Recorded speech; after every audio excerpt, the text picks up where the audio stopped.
Welcome, and thanks for listening to the Big Ideas for Better Places podcast today. If you like what you hear, we'd encourage you to please leave us a rating and a review on iTunes or wherever you're listening to this. This really helps other folks find out about the podcast, our great guests, and the wisdom that they have to share. So without further ado, on to today's episode. Please listen carefully.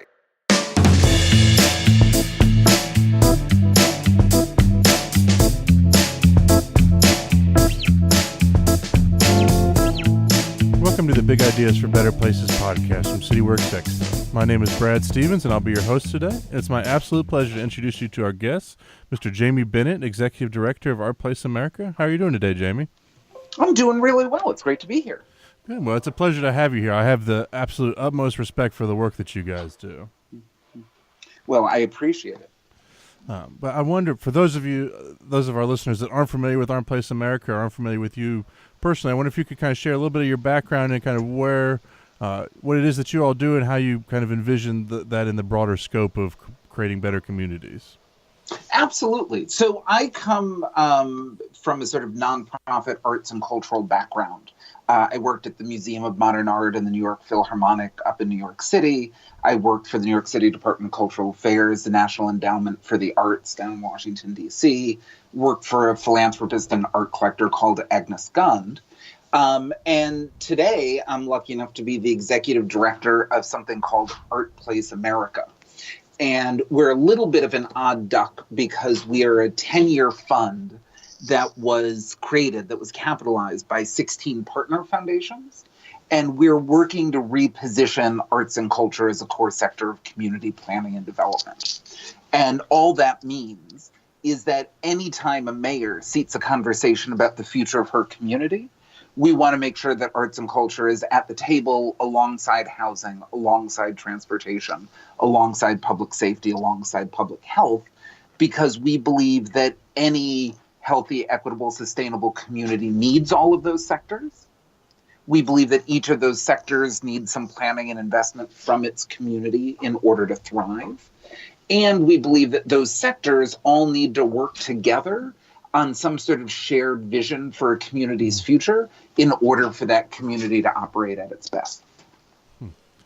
But there's so much to dig into there. But I think I'll leave that question of the digging in too deep to those different pillars for a moment and just go back to that beginning where I'm, this temporary timeline that you guys are working on. And I wonder how that informs the work that you guys do and how much longer you have in that temporary timeline that you guys have set up.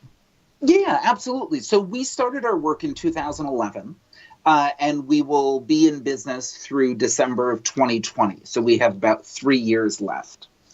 And, people sort of ask why there's a timeline, and there are sort of multiple answers to that. And the sort of three that I most often give, the first is that we've got a job to do, right? We're trying to do this repositioning of arts and culture as a core sector of community planning and development.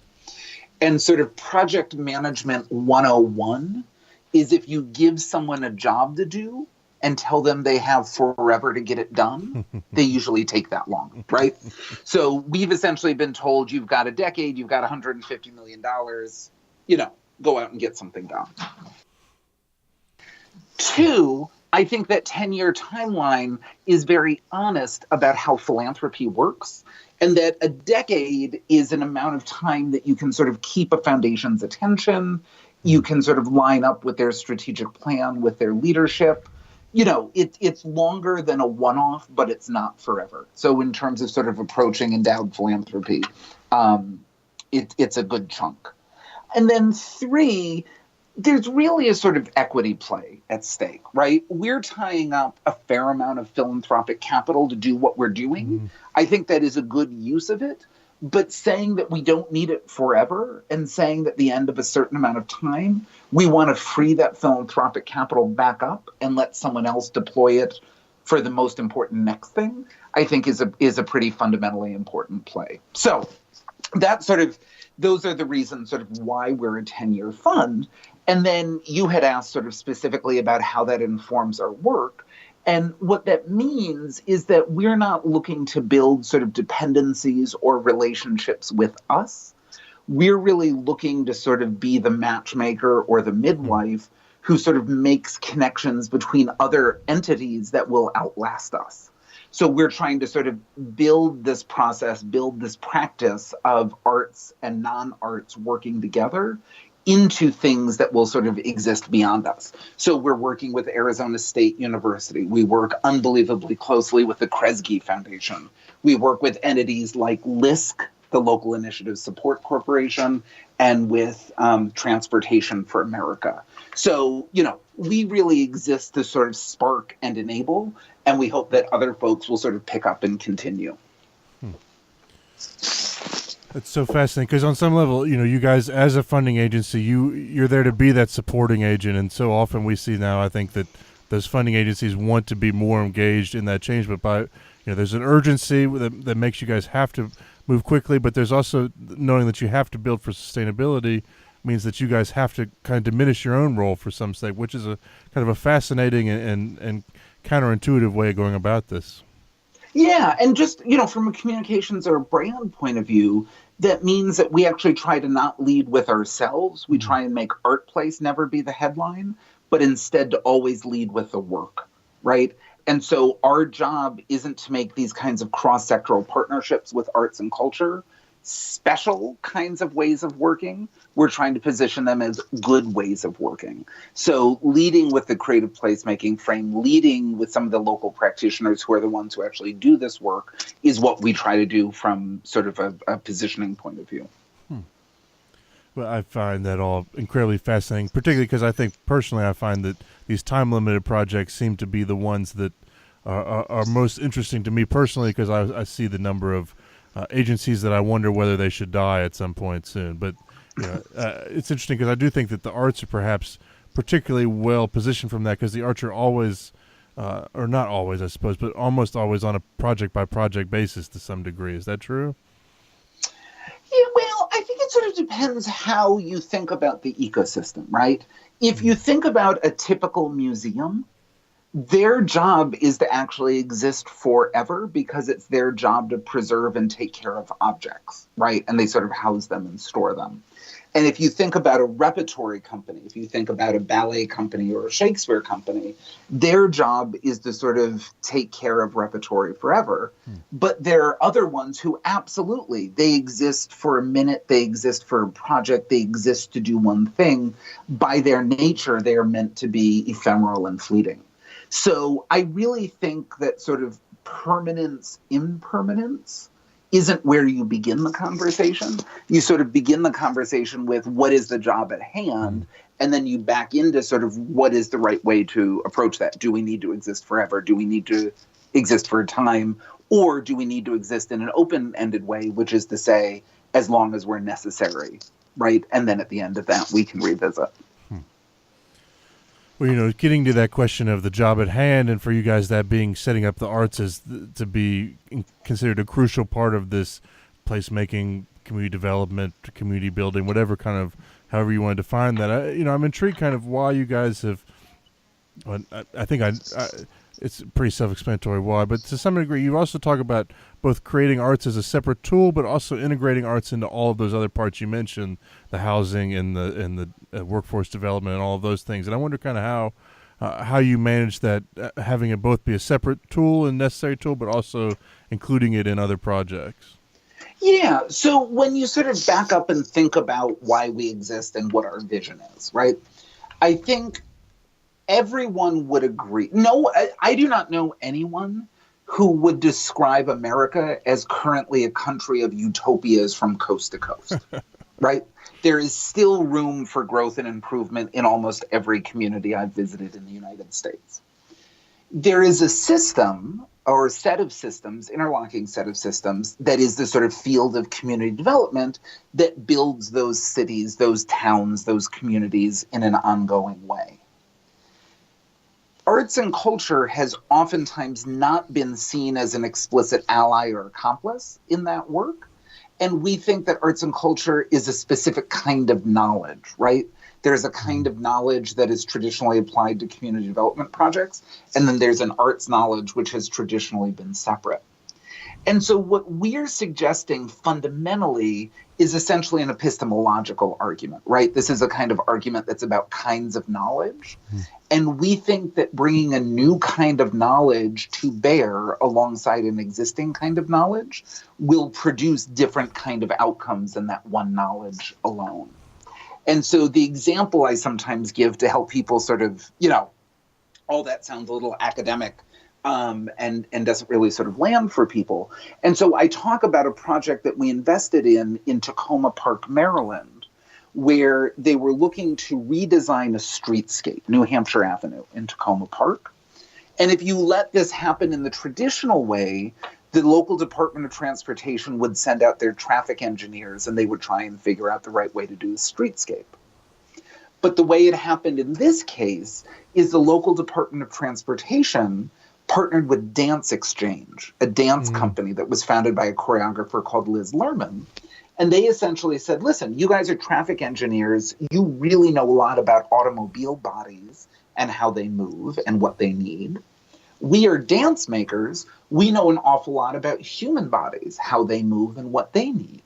So if our goal is to design a street that accommodates both people and cars, what if we worked together on that and brought both of our kinds of knowledge to bear?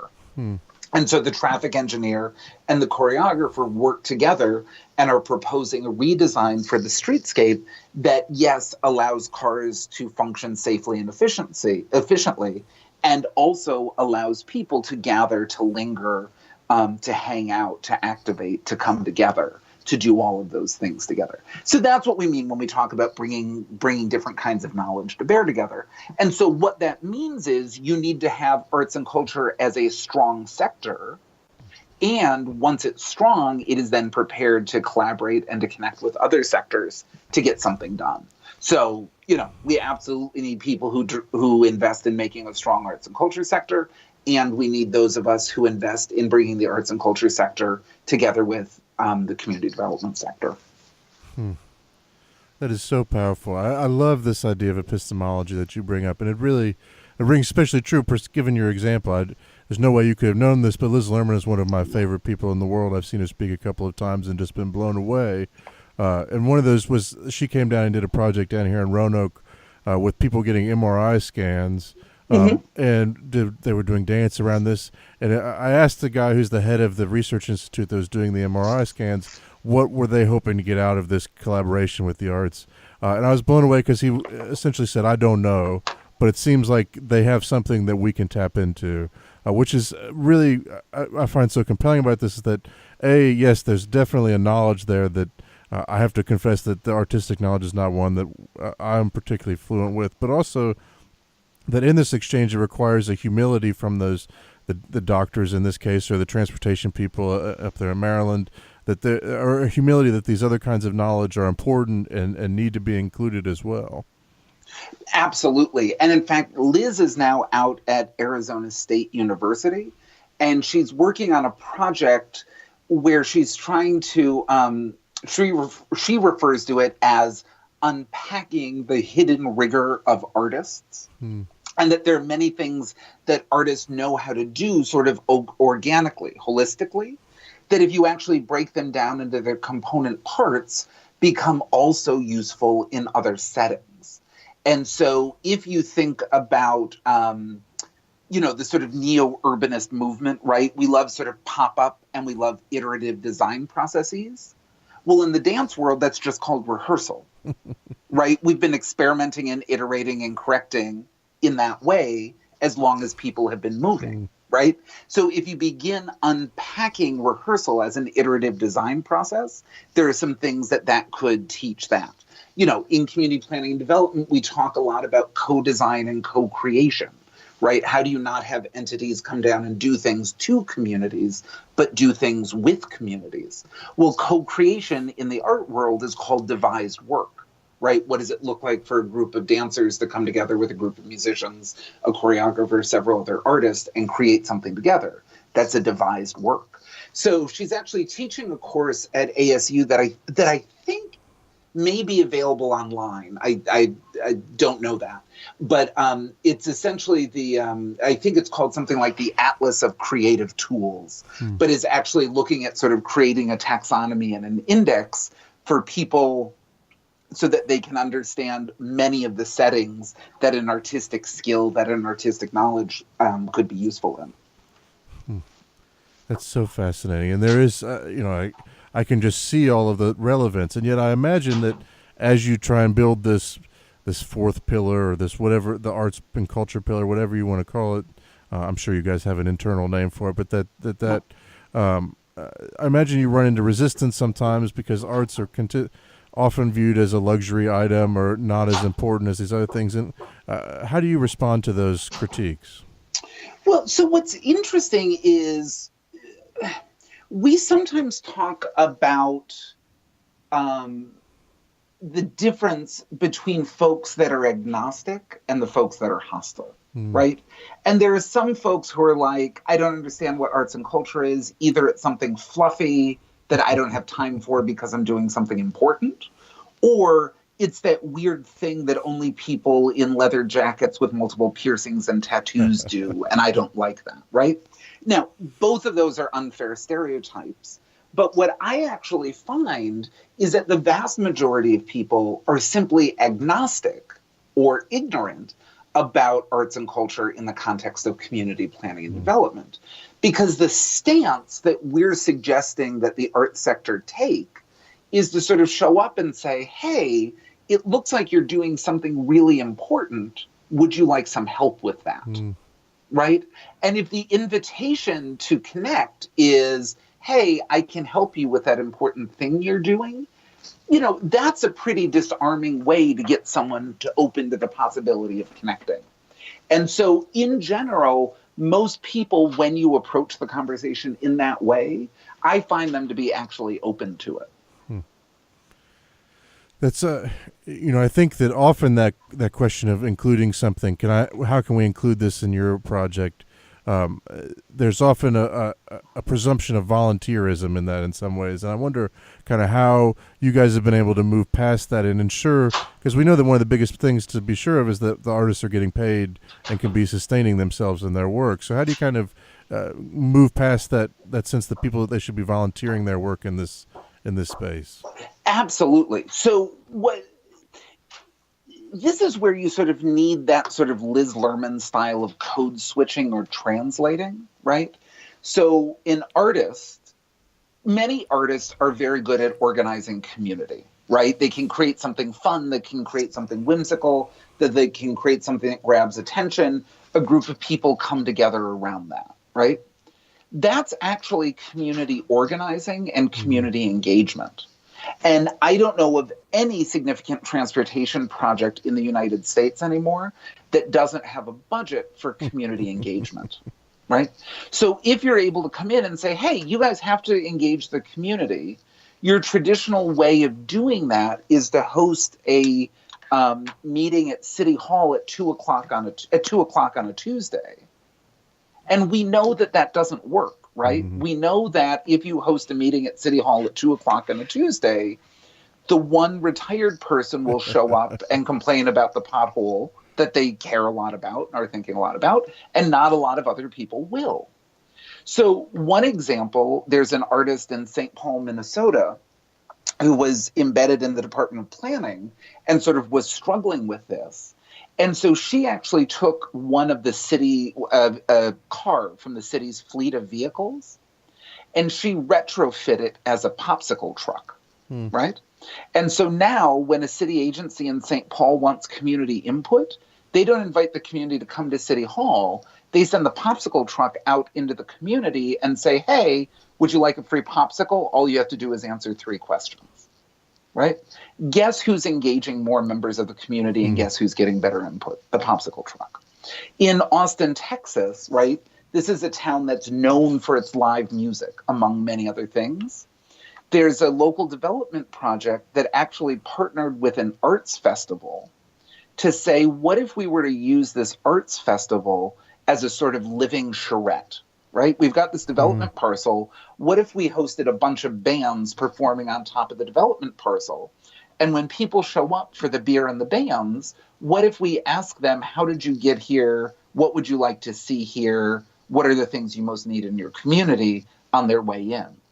So again, you can use the arts to do some of the things that we have budgets for, that we know we need to get done, that are going to improve the project. So being able to sort of fit into the language and framework of existing budgets is, I think, a very important piece of that. And that's what a lot of the sort of translating work is about. And how do you get both the art side to understand how to sort of make their work legible and visible to colleagues is sort of what the secret is. That's interesting because, in that process, when you actually can get public engagement, which, it's arguable whether some projects really want that, you have to be vulnerable and be willing to say that my idea is wrong for this, which is a very empowering place for the community, but also a very difficult place often for the agencies involved in that place. Yeah, that's 100% true. And I also think that over the last decade and a half, we've made some significant process, especially with sort of urban planners, in terms of saying you need community input, you need community engagement, you need community process, right? So in many projects, that exists as a box that you have to tick off. And I think the job at hand is, now that that space has been created saying that you have to do this, we can now sort of make that process better. We can make that process more meaningful. Yes, there's still absolutely going to be private developers who are doing private development projects that neither need public money nor any sort of public waiver, who can just do what they want and do it on their own. But anything that requires sort of a zoning variance, anything that requires public financing, at this point in time, they've got to do some kind of community input. So the partnership is there and can happen with the arts and culture sector. But to go back to one of your first points that you made that I think is very relevant in this question of engagement, is this question of shared vision, which is one of the ones that I think is perhaps most important in this dialogue, is how do we go about creating that shared vision between these agencies? And I wonder, the arts certainly have a role in engaging, but their role is beyond that, I think, in terms of how they can create shared vision. Yeah, and so the story that I often tell, my predecessor, a woman called Carol Coletta, yeah? Mm-hmm. So Carol tells a story about when she was interviewing Cory Booker when he was mayor of Newark, right? And she said to him, Mr. Mayor, what's the single most difficult thing about being mayor? I imagine every day you've got a list of difficult things you have to do. What's the single most difficult thing? And then Mayor Booker thought about it for a minute and said, getting people to believe that tomorrow can be different, right? And if you think about sort of a typical way that people understand the role of arts and culture and community development, you often think about murals on vacant lots, right? And if I grow up next to a vacant lot and my grandparents knew it as a vacant lot where trash and illicit activity happened, and my parents knew it as that, and I knew it as that, it's hard for me to believe that tomorrow can be different, that tomorrow something else could be there. And so what happens when an artist organizes the community, cleans up the lot, we together decide what we want to see, and together we paint it on the side of a building, right? All of a sudden, we're exercising agency around a collective vision. So much of community development is focused on problem statements, right? There's a problem that needs to be fixed. And so much of arts and culture is focused on opportunity statements, right? A chance exists to create some beauty that never existed before. An opportunity exists for us to create a provocation that will raise questions that have never been raised before. And so I think that notion of bringing in imagination, bringing in that sort of generative impulse is an essential ingredient in terms of sort of creating a shared vision. Well, I think that even more, I wonder about this idea of imaginative capacity in some ways, and that, excuse me, that most of us don't think of ourselves as being able to create things, but when we see imagination at work and creation at work around us, it allows us all to kind of explore our own sense of that capacity, I think. I think that is 100% correct. And that sort of notion of expansive imagination is one of the things we need more of in our communities, right? We don't need to dream smaller, we need to dream bigger. So anyone who can help us do that is exactly what we need.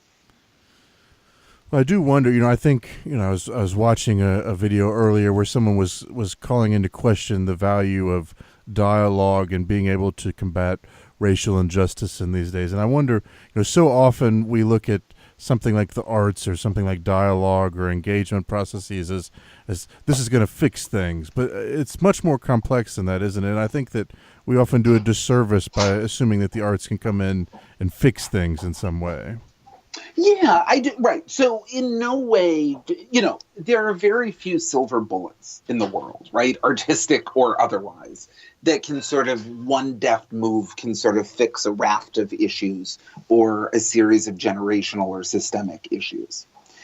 There are, however, some things that arts and culture can do that other folks that are working on community planning and development can't do. And there's an anthropologist called Alaka Wally who's at the Field Museum in Chicago. And one of the things that Dr. Wally was looking at are drumming circles, right? So sort of groups of people who get together and make percussive music in the parks of Chicago. And the folks that she was looking at were sort of individuals who were immigrants and or first generation. And they came from different cultural groups. And they came together, and each person is performing his or her unique cultural heritage, but at the same time, they're bonding with a larger group. And so Dr. Wally, an anthropologist, studied this and mapped this and looked at these durable relationships, right? These relationships that last beyond the drumming circle itself. And she discovered that art making, art creation, actually functions as a master identity, an identity that transcends age, race, ethnicity, gender, socioeconomic status, country of origin. And what's interesting about that example is that Dr. Wally is actually positing that arts and culture is a pathway to integrating society in a way that doesn't involve assimilation, right? I don't need to become more like you to become more closely bonded to you. I can play my polka music, right? I'm, Polish and the accordion is very important. And you can play your Argentine tango, which is a very different use of the accordion. We can celebrate our difference and we can become closer in the process. So will arts and culture be the silver bullet that will finally have this country sort of arrive at truth and reconciliation around our racialized history and our racialized present? No. But will it be an essential ingredient? Absolutely. We'd like to take a moment now to say thank you to our sponsors today. The Urban Affairs and Planning program at Virginia Tech School of Public and International Affairs offers an interdisciplinary approach to understanding planning and policy for megaregions, cities, suburbs, and rural regions in the U.S. and abroad. UAP faculty have expertise in urban planning, architecture, urban design, economics, geography, political science, law, technology, and engineering, and provide students with a multifaceted understanding of how communities grow and change. Students apply their knowledge and professional skills by participating in real-world problem-solving with community clients through project-based studios and applied research. UAP emphasizes technical analysis and policy evaluation in approaching the complexities of modern communities. So a big thanks today to the Urban Affairs and Planning program down at Virginia Tech for being our sponsor. If you'd like to hear more, check them out online. But without further ado, we'll get back to today's guest. Thank you. Well, this then makes me wonder about this idea of expanding engagement in the arts in terms of, how to get those folks that close themselves off and don't let themselves think about the capacity or even scared by the capacity that the arts could open them up to new possibilities. How do we get them kind of engaged in this and allow the transformation to expand beyond just the traditional arts communities? Yeah, so in this particular case, I actually want to do a little bit of shaking a finger at the nonprofit arts and cultural community itself. Okay, so I've spent essentially my entire career working with the nonprofit arts and culture sector. I love it. It's my people. It's where I belong. It's where I feel at home. But I also know that in the sector, we spend a lot of time worrying about being validated and being valorized, right? There's a lot of anxiety and a lot of energy and resources spent in the nonprofit arts and culture sector saying, why don't people care about arts and culture? We need people to care about arts and culture. Why don't people care about arts and culture? And when I expand my lens a little and actually look at the world, I realize that the vast majority of Americans are too busy engaging in arts and culture to worry about what the nonprofit sector is talking about, right? So as the dance world, as ballet is talking about shrinking audiences, it's at a moment that we've never had more primetime hours of television devoted to dance, right? So you think you can dance, America's Best Dance Crew, Dancing with the Stars, right? While people are commuting to work trying to think through, how am I going to make this value proposition to get Americans to care more about arts and culture? Every single person around me on the subway is either reading a book, listening to music, looking at pictures they've made on their iPhone, watching a video, right? They're all actually consuming arts and culture. So I think that when you expand your lens to think about both Shakespeare and John Grisham, right, that you actually would be hard-pressed to find an American who doesn't participate in arts and culture in some way, right? All of us sing in a church choir or hum a song or, you know, engage in some form of arts and culture. So I think that some of us who are the sort of self-described sort of gatekeepers to the arts and culture sector need to sort of expand the gates and make sure that we're welcoming everyone in and making sure that we're finding the ways that all of those expressions of arts and culture can play an important role. What a fascinating perspective. I love that. And just the seeing the bigger picture there, I think, is so powerful. I wonder if there's when we talk about shared vision earlier, there's something in there that sometimes clashes that I think is a little bit connected to this point. And I hope that I can make that connection somewhere in here. But there's this sense in some ways that artists, they do their art, and they do what they're led to do, what they're drawn to, which is not necessarily what the rest of us may be interested in, but it's their thing, and we can learn from their product. But what I'm hearing is that arts are really much bigger than that, and that's a very small picture of what the arts can be. Yeah, and one of the things we sort of there's a conversation that I find useful that sort of says whenever you're talking to a group of people, whoever they are, to be clear about when are we having an everybody conversation and when are we having a special snowflake conversation, right? And everyone who lives in a community is both everyone at some times and a special snowflake at some times, right? The lawyer does very specific things, the plumber does very specific things, and the artist does very specific things. And yet all three of them live in a home. All three of them commute to work.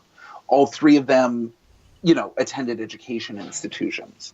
And so I sometimes think of it, the analogy that sort of rolls around in my head that's never quite landed is that children's book about stone soup, right? We're all sort of residents in a town, and what is a vegetable that you're going to show up and put in the pot with the stone to make our soup? So I think that the more artists sort of think about themselves and operate as residents of communities in ways when we're talking about shared priorities, and step forward very proudly with the things that they do uniquely that no one else does. And they do that alongside the community organizer, alongside the home health aide, alongside the public school teacher, right? That's actually our ideal vision. How do we make sure that we are taking care of everyone's fundamental needs in a way that takes advantage of the unique skills, knowledge, and abilities that everyone brings to the table? So, that's sort of the frame that we're looking to operate within. And that's the frame, that sort of everybody frame, that is what tends to bring people together in community and allow them to develop that shared vision. That's fascinating. I wonder kind of in that space how you kind of, when you're, I think there's always perhaps a risk when we talk about, each of us bringing our own talents and gifts to the table, that there's the risk that there are certain people that's kind of stand out and become, these are the artists, these 5 people in our community. And I wonder kind of how you combat that and kind of make sure that you don't limit the number of people that can actually be engaged by doing that. Yeah, and it's hard, right? benevolent dictatorship is probably the most efficient form of government, right? You have very few people involved and they can get stuff done very quickly. But if you actually want work to be meaningful and sustainable, you need a large group of people all working together. There's that sort of, what is the proverb? Faster alone, farther together, right? Sort of, it's that idea. And so community organizing is messy, and making sure that multiple perspectives are both assembled and respected is unbelievably difficult work that takes a lot of time. But that's also how you build a resistant, resilient city, right? That's actually how you build collective efficacy. That's how you build a group of people who care about a place and care about each other and are committed to each other and are committed to the place. So it's not easy. It takes time, but I would argue passionately that it's absolutely worth it. I wonder, I kind of want to shift gears here a little bit, because I'm intrigued to kind of dig into some of the stuff you mentioned earlier in terms of specifically this woman who is embedded in the planning department as an artist and created the popsicle machine. And I'm wondering kind of to dig into that question a little bit. You guys obviously as private funders have a lot more flexibility than government funders when it comes to this. But I wonder kind of where you think the role of government should lie in these conversations about how the arts should benefit communities. Yeah. And so, I worked in New York City government under Mayor Bloomberg's administration. And Mayor Bloomberg and his colleagues thought a lot about sort of what is the role of the private sector and what is the role of government, right? And I think that the mayor would say, and I think that many of his colleagues would say, that the role of the private sector is to innovate and to experiment, and that the role of the public sector is to sort of take proven strategies to scale. And so there's a great example where the New York City Department of Cultural Affairs is creating an artist residency program with other city agencies, right? And this program at the beginning was funded with a lot of philanthropic dollars, who sort of said, okay, well, what would happen if we embedded an artist in the Department of Immigrant Affairs, right? What would be possible? And what they've discovered is that an artist way of knowing, an artist way of asking, an artist way of understanding, an artist way of solving is beneficial to have there in partnership with the existing knowledge and skills. And so that program has continued to expand. And there's now a theater artist called Brian Dories, who has a project called Theater of War, that's now embedded in the New York City Department of Veterans Affairs. And they're doing performances and they're doing interventions in every single city council district. And the idea behind that project is that the ancient Greek plays, which are largely about war, are really interesting ways to get modern day military audiences to talk about post-traumatic stress, which is something that many men and women who've been in Iraq and Afghanistan and other places have experienced. And when I first heard about this project, no one rolled their eyes bigger than I did. I was like, oh, yeah. That, brilliant. Euripides. That's the thing that's going to solve post-traumatic stress with Green Berets. Go for it. And I was 100% wrong. I think Brian's gotten a $3 million Department of Defense contract to roll this out in partnerships with veterans organizations and mental health organizations, because there's something about that image of Agamemnon returning after being gone for 12 years and having his wife and his child shrink in horror from him because he's a stranger they don't recognize, and only his dog remembers him until he takes off the mask, until he takes off the helmet. And there's something about that image, there's something about the scene, there's something about the poetry of the way those words are written that really do get generals and privates able to be in a conversation together about what they experienced when they were away and what they experienced when they returned home. So it's an unbelievably powerful thing that, again, started out as an experiment and is now being funded by Department of Defense contracts. So, private sector, experiment, innovate, you can take risk, you can have failure. Public sector, you really should be dealing with that sort of proven middle 40% of the bell curve, things that we know are going to work for most people most of the time that we can bring to scale. That was such a fascinating story that brings together so many different parts. I immediately kind of go back to that epistemology comments and conversation we had earlier, where there was, there's a knowledge there that is not clear to other folks, and it's, I think, this is a question that I think we face all across our government in terms of we see things that intuitively make sense, but don't actually work. So standardized testing is probably the best example of that. And so I think, the arts, do you think that they have a role in changing what we think is possible, or how do we kind of open people's minds to that these new possibilities and these new forms of knowledge are available? Yeah, and I think, going back to that sort of how do we unpack what it is that artists do, that's really well, that they do really well. I'm a child of two public school teachers, right? And I believe in testing because testing is very important, because you need to be able to do formative assessment, right? I need to understand what you know and what you've mastered so I can figure out what we do next, right? That's been mistranslated by many people working in the field of public education into high-stakes standardized testing that's actually treated as summative assessment, right?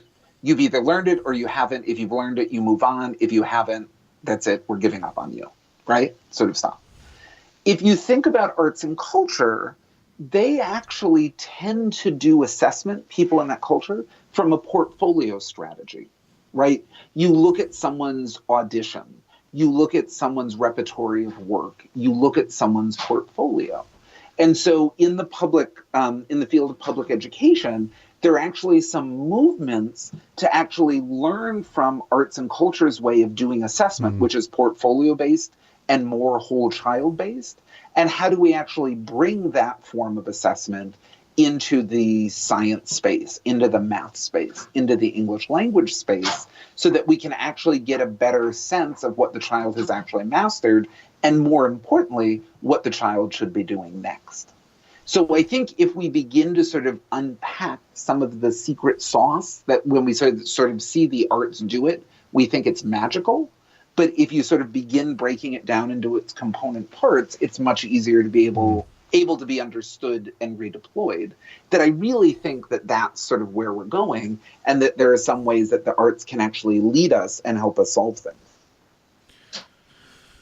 Again, so fascinating. And I'm thinking particularly in terms of, this is, the tests or how we measure impact. And I'm wondering, I know that some of the work that you guys do is based around measuring that impact. And I'm wondering particularly, when we talk about if government's role is to do that middle 40%, how do you figure out that middle 40%? How do you measure the projects that are working well? So one of the things that we do is we don't think that the assessment can be separated from the project, right? The project is setting out to do something, and it needs to have a way with internal logic to know whether it's been done. And so there are sort of three projects that I often talk about. One is a project in Philadelphia, and there's a project called The Porch at 30th Street Station. And 30th Street Station is an Amtrak station in Philadelphia, and it had a sort of large empty concrete plaza outside of it, and the city wanted to figure out how to activate it. So they did a sort of standard neo-urbanist pop-up kind of thing where they put out some folding chairs, they put out some moving tables, they put out some pots of plants and things that could be moved around. And their evaluation, their data collection and analysis system was a guy named Clarence who had a pencil and a piece of paper. And 3 times a day, he went outside and he wrote down where people were and what they were doing, right? And from that, they discovered fascinating things like on sunny days, more people were in the shade, right? No one ever liked to sit next to where the buses were idling because there was a cloud of exhaust. But they actually got how people used the space and how the space functioned in a way that they could make really smart, informed decisions before building permanent furniture, right? So piece of paper and a pencil, exactly the right size assessment. A middle example is a town of Eastport, Maine. It's a town of 1,300 people, very, very, very northern remote Maine, poorest county in Maine, second smallest town in the county. And there's a museum, the Quoddy Tides Museum, that wanted to sort of participate in the economic revitalization of the downtown. And they used as their metric the number of businesses in the local chamber of commerce, right? And during their project, the number of businesses went from 148 to 150. And that number, that quantitative piece, doesn't tell me very much. But the fact that the two businesses that opened were a pet store and a candy shop tells me a lot. That a town of 1,300 rural, poverty-stricken Maine had enough consumer confidence to support catnip and gumballs full time, right? That tells me what's happening with the economy and the consumer confidence in that town. And then the third example is the Santo Domingo Pueblo in New Mexico, which did a major intervention that was meant to be an investment in community health and sort of connected the Pueblo to a commuter rail station, did it in a way that celebrated heritage and culture, did it in a way that encouraged pedestrian safety, and active recreation. And they actually partnered with the Johns Hopkins School of Public Health to develop a set of peer-reviewed metrics that could actually be published to see what was happening with their community health. So in each case, the project brought the right size assessment to the job at hand, which sometimes is a piece of paper and a pencil, and sometimes is a set of peer-reviewed indicators. That's so good.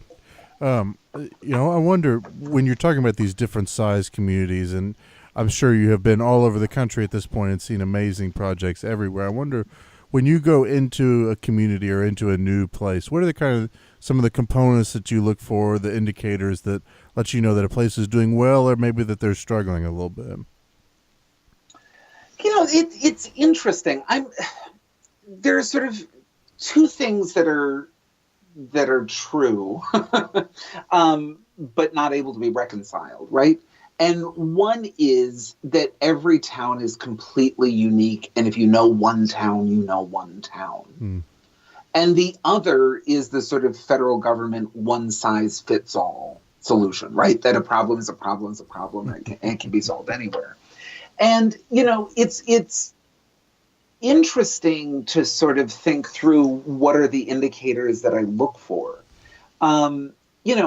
One of the things that I did, and I'm not going to say what community this happened in, but I was taking a cab from the airport to my hotel when I arrived, and I asked somewhere where I should go to eat. I said, I've got nothing I have to do tonight.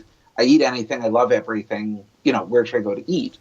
And the person only was able to mention or name chain restaurants. So they suggested an Applebee's and they suggested a Cracker Barrel and I can't remember the list. Now, I love all of those places. I've eaten at all of those places. But there was nowhere that the cab driver was able to mention that was actually unique to that place, right? There was no delicacy. There was no favorite local watering hole. There was no place that you actually had to go to get Florence's pie, right? And to me, that was an indication that there wasn't a really strong sense of place. Right, that in many ways that town was operating as if it were anywhere and not somewhere. And so that was a moment that sort of stood with me, because I remembered I went back to my hotel and was a little sad after that.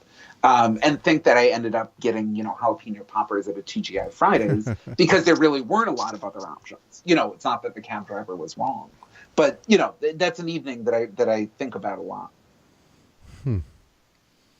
Fascinating. Well, I'm enjoying this so much, I kind of hate to stop to bring us to a close, but I wonder if you could kind of share something that you learned along the way of doing this work in arts and culture that has kind of surprised you, or something you now find important that you didn't necessarily think you'd be thinking at this point. So one of the things that's been this is very much on. So we just announced another round of investment. So we just announced $8.5 million in 23 projects that are really extraordinary. And 52% of the dollars we invested this year went to rural communities. And one of the narratives, I'm talking to you from downtown Brooklyn, New York, and sitting here, in between Fort Greene and Brooklyn Heights. There's sometimes that rural America feels very far away, and there's some narratives that it's a little too easy to fall into. And one of them is that rural America is broken and needs to be fixed, right? And what I've discovered when I actually get on the plane, when I go out and I visit communities, is that there are some really extraordinary things happening in rural America that the rest of us should be learning from. So it's not that we need Brooklyn to show up in Hazard, Kentucky to fix it. It's that there is a 20-something-year-old civic leader, a young woman, who started what she calls something like the What If Wanders, right? So once a month, she gets together with 20 or 30 sort of civic leaders. They wander around downtown Hazard, and everyone sort of says, I wonder what would happen if we did X. And then the next month, they get together and do it. And sometimes it's cleaning up a park, and sometimes it was painting a mural on the ground as a way to sort of connect a path that was sort of disrupted. How do we reconnect it, right? What would it actually look like if people in urban America wandered around their downtown and wondered what might be possible? In Berea, Kentucky, one of the largest and most successful promise zones are happening. And there's a woman called Drema Gentry who's pulling together this work and is really about reconnecting Appalachian youth with their own stories, right? How do we connect ourselves with our own heritage, with our own culture, with who we are? Because without that, right, if we're cut off from our roots, we will never be well. So how do we actually connect with our own stories as a way to drive wellness? So one of the things that I spend a lot of time thinking about is how do we get urban America to show up in rural America in a position of wanting to learn? And so that's something we spend a lot of time thinking about. Well, that's so as someone who went for my undergraduate education in Kentucky, I appreciate those two examples. So it's as you can tell, this fall I went to Kentucky, which is why they're on my mind. If you talk to me in a month, I'd be giving you Tennessee examples, or I'd be giving you New Mexico examples. I think that's an incredibly prescient comment, especially given the political landscape and the divisiveness right now. That there's the need for understanding that there's value in interesting things happening everywhere is seems political to say, which is ridiculous at this point in time. So right, and it's if anyway, I won't say that, but yes, I agree with you. Well, I wonder if you could close us out with a story. You've told a number of great ones already, but a story that kind of encapsulates what you think can happen when a community embraces arts and culture, really starts to thrive. Yeah. So, I was joking recently that sort of every time I go to a place, I talk about what I did last week because it's sort of what's on my mind. And one of the folks that I was lucky enough to be able to spend some phone time visiting with last week was an unincorporated county that's right outside of Oakland, right? Alameda County. And we've had some opportunity to spend some time with the sheriff's office in Alameda County. And the sheriff says that he believes that that public safety is the outcome of community development systems working well for all of the residents in a community. And that if his job is to be the chief public safety officer, his job is to ensure that community development systems are working correctly for every member of the community. So the sheriff's office has opened an organic farm. They've opened a commercial co-packing facility so that food-based entrepreneurs, people who are making food, in their kitchens and sort of selling it in the gray market, can actually do it legally and take their stuff and sell it to the hipsters in Oakland or in San Francisco and develop a sustainable economy. The sheriff's office provides childcare services. The sheriff's office provides arts and culture classes. And the project that I was just talking with them about is they've taken, I think it's a 30,000 square foot development parcel, and based on some of the work that the architect Jeannie Gang has talked about in Chicago, she's developed this concept of a polis station. How do we return the concepts of people, of polis, to the word police, right? And so they're actually going to build a sheriff's substation that's surrounded by 2 soccer fields, by a playground, by some green space, by some family services, by an arts and culture presenting organization, and by some space for pop-up retail.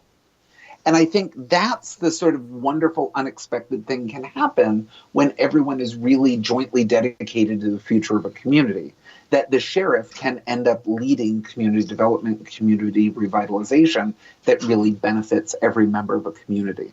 And so I'm spending a lot of time thinking about Alameda County and the work they're doing right now. Wow. Well, I think at this point we're all jealous of the work that you get to do and the people you get to talk to. No, this is one of those jobs where I'm excited every day when my alarm clock goes off. So that's an indication that I'm in exactly the right place. Well, Jamie, thank you so much for taking the time. If people are interested in learning more about what you all do, where can they find more information? ArtPlaceAmerica.org. We've got a great website that has connections to all the projects that we've been able to invest in by the work that we're taking a look at. Wonderful. And if you guys are interested in CityWorks Expo, you can find out more about us at cityworksxpo.com. But thank you so much for taking the time today, Jamie. Really appreciate it. Thanks so much. Look forward to connecting again soon.